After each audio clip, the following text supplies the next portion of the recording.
दोस्तों नमस्कार। शहर की भीड़ भाड़ और शोर शराबे के बीच यूपी के अम्बेडकर नगर जनपद के टांडा नगर पालिका क्षेत्र में स्थित मोहल्ला मीरानपुरा रौजा, जहां लोग अपने परिवार के साथ रोजमर्रा की जिंदगी जी रहे थे, लेकिन शुक्रवार दोपहर यहां का माहौल अचानक चीख पुकार और दहशत में बदल गया। बगल से गुजर रही हाई टेंशन लाइन ने अचानक करंट पूरे मकान में उतर आया। महज कुछ ही सेकंड में कमरा चमक उठा और वहां मौजूद मासूम बच्चों की चीखें गूंज उठी। मकान की दूसरी मंजिल पर मौजूद जमशेद की पत्नी साजिदा और उसके 3 छोटे बच्चे आफिया, अयान, ईशान करंट की चपेट में आ गए। परिजनों और पड़ोसियों ने जैसे तैसे बिजली विभाग को सूचना दी और सप्लाई बंद कराई। तब जाकर चारों की जान बच सकी। यह घटना केवल एक परिवार की दहशत नहीं, बल्कि पूरे परिवार के लिए खतरे की घंटी है, क्योंकि यहाँ से गुजरने वाले तार हर घर की दीवार से सटकर गए हुए हैं और विभाग की लापरवाही इस हादसे को और बड़ा बना सकती है। आज हम आपको दिखाएंगे कैसे एक छोटी सी लापरवाही ने पूरे परिवार की जिंदगी खतरे में डाल दी और क्यों अब भी इस समस्या का अस्थायी समाधान नहीं निकाला जा सकता। शुक्रवार दोपहर करीब 3 बजे टांडा नगर के मीरानपुरा रौजा मोहल्ले में हाजी मंसूर का घर अचानक दहशत में बदल गया। घर की दूसरी मंजिल पर जमशेद की पत्नी साजिदा 35 वर्ष अपने 3 संतान आफिया 7 वर्ष, अयान 6 वर्ष और ईशान 6 वर्ष के साथ मौजूद थी। तभी हाई टेंशन तार से करंट कमरे में उतर आया और खूब जोर से चमका। पूरा कमरा उसकी चपेट में आ गया। चीख पुकार सुनकर मोहल्ले के लोग मौके पर पहुंचे।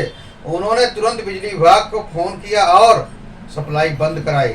आनंद फानंद में चारों घायलों को सामुदायिक स्वास्थ्य केंद्र टांडा ले जाया गया। करीब 3 घंटे तक चले उपचार के बाद डॉक्टरों ने सभी को घर भेज दिया। मोहल्ले वालों का कहना है कि यह कोई पहली घटना नहीं है। यहाँ हाई टेंशन तार घरों के बहुत करीब से गुजरे हुए हैं। बिजली विभाग इन तारों को सुरक्षित करने के बजाय बांस की फंटियों के सहारे काम चलाता है। घटना स्थल पर भी ऐसी फंटियां बंधी थीं। शुक्रवार दोपहर तेज हवा चली और बारिश हुई तो फंटी टूटकर दीवार से टकराई और करंट घर के अंदर उतर आया। मामले की सूचना मिलते ही बिजली विभाग ने तत्काल बिजली आपूर्ति बंद कराई। अधिशासी अभियंता मोहित कुमार का कहना है कि जेई को मौके पर भेजकर तकनीकी खामी को दुरुस्त करा दिया गया है। विभागीय कर्मचारियों ने टूट चुकी फंटियों को हटाया और अस्थायी रूप से तार को सुरक्षित किया।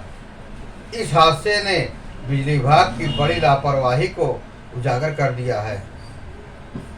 जहां हाई टेंशन लाइनें घरों से सटी हूं, बगल से गुजरी हूं, वहां दुर्घटनाओं की संभावना हमेशा बनी रहती है। विशेषज्ञों का कहना है इन तारों को केबल युक्त तारों में बदला जाए और उन केबल युक्त तारों को यहां से ले जाया जाए ताकि भविष्य में कोई बड़ी घटना न घटित हो सके। करीब 3 घंटे तक चले इलाज के बाद साजिदा और उनके तीनों बच्चों की जान तो बच गई, लेकिन सवाल अब भी वहीं खड़ा है, क्या हर बार किस्मत उनके साथ होगी? सोचिए, अगर वक्त पर बिजली सप्लाई बंद ना होती, अगर मोहल्ले के लोग तुरंत मदद के लिए न दौड़ते, तो शायद आज एक पूरा परिवार काल के गाल में समा चुका होता। यह हादसा किसी एक घर का नहीं है, बल्कि पूरे नगर की चिंता का विषय है, क्योंकि टांडा ही नहीं, आसपास के कस्बों और शहरों में भी हाई टेंशन तारें घरों के अगल बगल से गुजरी हुई हैं। अस्थायी इंतजाम, बांसों की फंटियां, जुगाड़ के सहारे बिजली विभाग का काम चल रहा है, लेकिन एक चूक कभी भी किसी की जिंदगी निगल सकती है। यह समय है कि जिम्मेदार अधिकारी चेतें और इस गंभीर समस्या का अस्थायी समाधान निकालें। तारों को घरों से हटाया जाए या सुरक्षित केबल लाइन बिछाई जाए और शायद वहां बचाव का मौका भी ना मिले। आज मीरानपुरा मोहल्ले के लोग उन्होंने एसडीएम को ज्ञापन दिया। आज मीरानपुरा की साजिदा और उसके मासूम बच्चे तो बाल बाल बच गए, लेकिन यह हादसा हमें याद दिलाता है कि लापरवाही की चिंगारी कभी भी मासूम जिंदगियों को राख कर सकती है। आपका इस घटना पर क्या कहना है?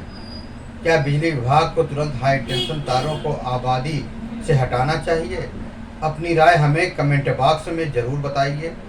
ऐसे ही ताज़ा और बड़ी खबरों के लिए चैनल को सब्सक्राइब कीजिए। और आज के लिए बस इतना ही, फिर मिलेंगे एक बड़ी खबर के साथ। तब तक के लिए जय हिंद, वंदे मातरम।